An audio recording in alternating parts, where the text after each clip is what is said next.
as my business grows, my order fulfillment time is starting to, how are we doing on time? 3 minutes.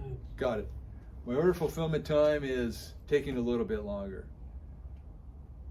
So I'm spending more time processing orders, and I'm not doing the things that it takes to build the business.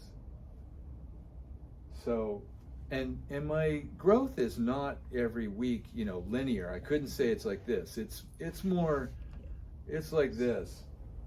So I'm trying to figure out, I'm starting to train somebody, hopefully, who will be able to do this for me on a contract basis to help with some of this permitting. I'm asking some of the experienced entrepreneurs in the room, do I wait and do this when I'm at a, hemorrhaging point? Do I act proactively and invest in that early? I really don't know, kind of what my next move should be necessarily. I've had one lady who's a entrepreneur coach say, hey man, you need to write the job description of what this person needs to do, and it needs to be something that's complementary to your skills. That sounded like good advice to me, but I'm asking the room here, if you're in my shoes, what would you do? Well, a couple of thoughts. I think I probably mentioned this to you before, but just remind me from your presentation is that with like you said, there's options for notaries. Like there's options for financial advisors. We're in Orange County, throw a rock, you'll hit some financial advisors. Right. Sonia and Ben are also in the same similar industry. And same thing with notary work. Like you can go and do things more affordably, but it's not like just like a product that everyone sells. It's like it's a service. Yeah. And when you mentioned to me a bunch of like the more advanced work and focuses of your notary business, such as even advanced directives. And I've talked with lots of notaries in the past, and very few of them have anything to do with advanced directives, which, since I'm involved with lots of estate planning with clients, it comes up a lot.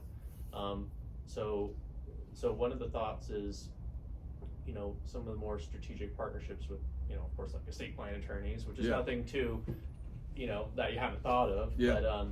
But I think of that a lot too, because I know for a fact that there's a lot of estate plans that don't have advanced directives built in, which really all it takes is whatever planner overseeing it or the estate plan attorney pushing it and making it a priority. But a lot of times it doesn't get put in there, and I think that's kind of a big problem. So I mention it to my clients, and it's usually just like they know the whole pull the plug thing, right? You start mentioning that, but you're like, probably be good to designate someone for that. I'm like, yeah, it probably would be a good thing. So I think that's just an example of like a very specific area that I really appreciate that you talk about, because it's maybe the 5th time I've heard you mention it, and it's another thing that I think really separates you from other notaries who aren't talking about it, and probably makes it very attractive to partner with you in those cases, because it's a service. It's like, yeah, you can look online, you can find the cheapest notary in town, but you're not going to get a guy who's going to do it right. Just like estate plan attorneys, everyone's got to get it done. You can find the cheapest person in town who will do it for $500 or do it on your own online, but you're not going to do it right. So. Yeah. And you have The other thing experience. I would say is your business is you, Yeah. right? Yeah. Because you have the skills, and I don't know if it's possible. I don't know how many parts of your business are administrative, or can somebody else do, some other business building stuff for you or whatever, so that those are easy things that you could have somebody else do. Right. That would allow you to do more with just you. Yep. Before you go to hire somebody, because of the inconsistencies, it's hard to do that until it's just it's a good idea to have the job description and be ready to go and be figuring out how you're going to find that person, but you kind of want to maximize yourself. It's a That- that's a Yeah. big question for all small business people starting their own operation. Yep. Is when do you take, in construction, when you take the tool belt off and start administering your business, or maybe hiring that assistant for 1 day a week to start, 2 days a week build, and it's expensive. It's tailored for business when to do that, because it costs money. Of course. So, but every business person goes through that. So it's a matter of asking yourself, when do I hire that person, that personal assistant, or that operations person, the runner, maybe somebody to assist with that. Right. Where is the question, and who, and how often? 1 day a week is usually what you want to start off with, 2 days a week, not full time. Yep. That's So what are I you do. looking to get help with the permitting end or the notary end? Or potentially? Yeah, well, his question is marketing or operations, right? I mean, I think I really like and enjoy the business development part of that. I can go out and get business. I like doing that. Right. I feel like I have an understanding of the operations part. I think I do need help with operations part of it. Notary, I have several notaries that if I need to offload something, that one's easier. The permitting takes a little more training. It's a little bit more technical, but it's a faster growing part of my business too.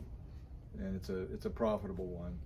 I think it's important to choose a person to help to accent your weaknesses. Yeah. So whatever you're weaker at, interviewing, you're asking if that person is strong at that. Yep. So you're identifying what you don't like to do or are weaker at, and finding someone whose strengths are there, and Like that that. person 1, 2, 3 days a week and growing. So what percentage do you spend on just admin work of your, so if you're out getting permits and doing your one-on-ones out in the field, Now it's about 90%. admin? Probably, yeah. And when you say admin, that's you out doing? It's your me going to a service? permit counter. Okay. But what about But when what you go about the home back and you end do the of it? paperwork? Yeah. The stuff that you The- possibly could, the invoicing, the accounts receivable, do you have much of that you can A plug little, in? a little. A little? Yeah. I just recently, as my business has grown, I don't do any of my admin anymore. And because my strength is selling. So once you know what your strengths are that you can do that somebody else can't do, give all that other stuff to somebody else to do. Cause I just go sell now, and my daughter takes care of all my admin, and it's wonderful. One of the things too, you mentioned that things ebb and flow, right? And so when it's really going, you're working in your business to keep up with it. Yep. When it slows down, then that's the opportunity to work on your business.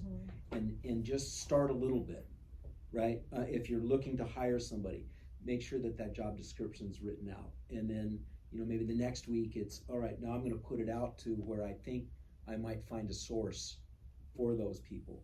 And so as you do it, and then you're learning as you go, because you'll try something, you'll get a little feedback.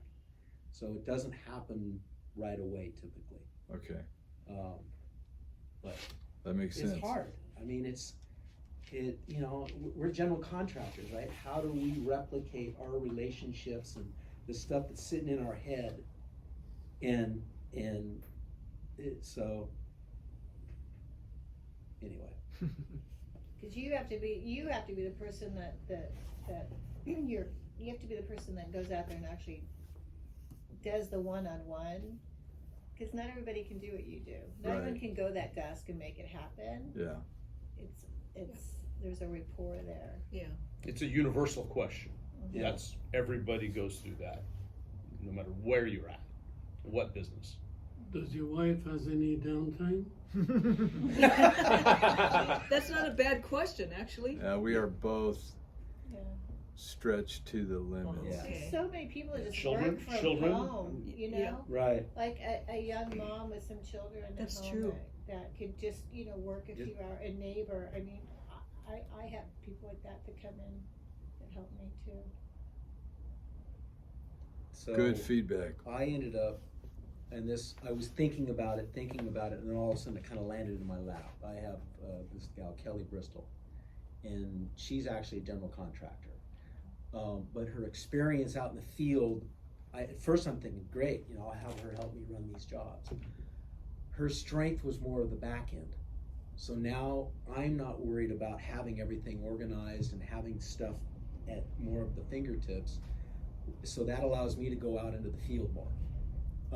But I have enough, so she was able to take over kind of the back end stuff that really helps support. So I don't know if there's back end on yours, but and then I started to play to her strengths. And so it's worked out well. We enjoy working with each other. And she Part-time takes or full-time? it's full-time, but it's on the honor system, so to speak. Yeah. I'm not tracking her hours. It's Right. just, hey, these are the tasks that need to get done, and so that's helped me a lot. So, but again, back end. She'll still go out into the field some, but she doesn't have the technical to see how the structural comes together and everything that fits into place before you put the finishes on it. But that's okay, because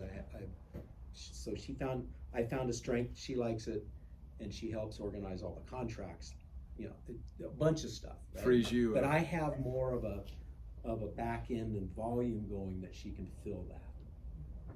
So, but it was a process for me before I actually got there and all of a sudden had the opportunity, but I'd already been looking for it and doing a little bit each time when I could. So anyway, that was just That's my- good feedback. Thank you all. That's really good. I was gonna add something else is, well, you have students, right? Maybe they could shadow you. You could have like maybe a group of 2 students shadow you, help you document your processes. Yeah. And then you could review it and see, okay, fill in the blanks. That way you can cut down your work. You can do your work and they can shadow you. Maybe they can get some experience at the same time Yeah. of what it's like to operate in the real world. Yep. So Has anyone seen that Seinfeld episode where Kramer gets his personal Yes. assistant? And his personal assistant. Comerica.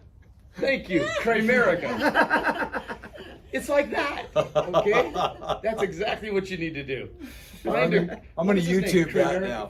That was his corp was Kramerica. Yeah. What was the kid's name? The student. I don't Okay. remember, but they made a bladder to hold Oil. oil.